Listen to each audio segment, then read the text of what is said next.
I know she can't afford to do that, and we just stopped hanging out. This just took a very bad turn. Hey guys, it's Rebecca Woolf from Girls Gone Child, and today we're talking about finances, specifically how your finances affect your friendships.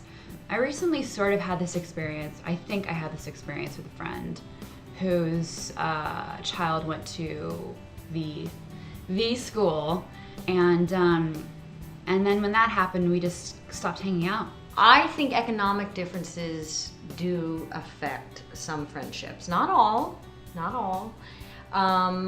I know that when I had money, there was maybe some activities that I was gonna do that, I'm not even gonna call, Mary, because I know she can't afford to do that, and why would I make her feel bad, and instead I'll just talk to her or call her up when I'm just having a barbecue in the backyard. Now that I lost money, and my circumstances have changed, it would be, I think it has affected some friendships in terms of even like my A or B friends. I certainly have not felt snubbed by them. There are some lesser people who I had more of a passing acquaintance with. When I was in my 20s, I was a complete basket case when it came to feeling inadequate because I didn't have enough money. I mean, not having a co-parent and doing things on my own. And then, when Paige got into elementary school, I was so much younger than the other parents that they had 15 years on me. I mean, they owned houses, and some of them owned second houses up in the Cascades, and they all went skiing every weekend. And so in order to protect and preserve my own psyche, I think I put the barrier up. And I just didn't want to associate with those people because I think I didn't want to feel bad about it. Have often been the one in the group that couldn't keep up financially or entertainment-wise or whatever. I'll never forget a group of us, our dog group, before any of us had kids.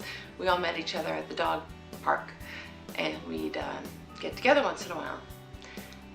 So we have 4 couples, we go to Outback. Everybody can afford Outback, right? Next thing you know, one of the guys slams down his beer mug and says, "We're going to Vegas." And 2 of the guys jump up and they run over to the payphone and they start calling the airlines. Everybody's whipping out their credit cards going, "We're going to Vegas." Woo!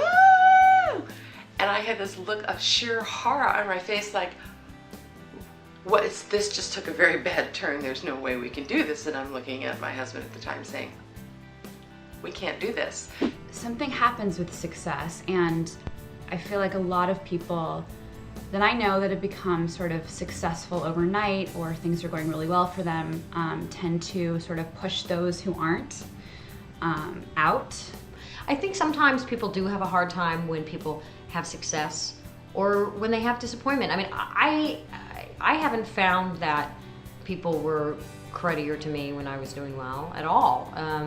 I think sometimes there is a recalibration that goes on if some friends are doing well and some aren't, and sometimes people just can't show up for you.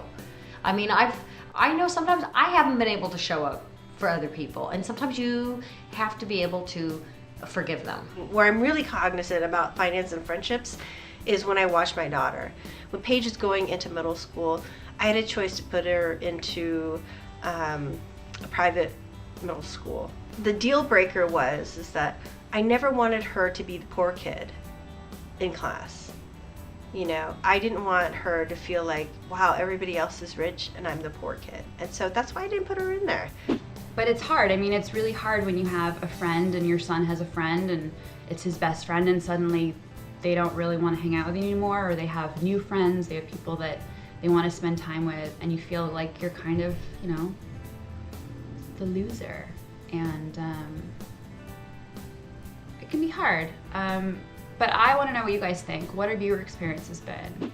Join the Momversation at momversation.com.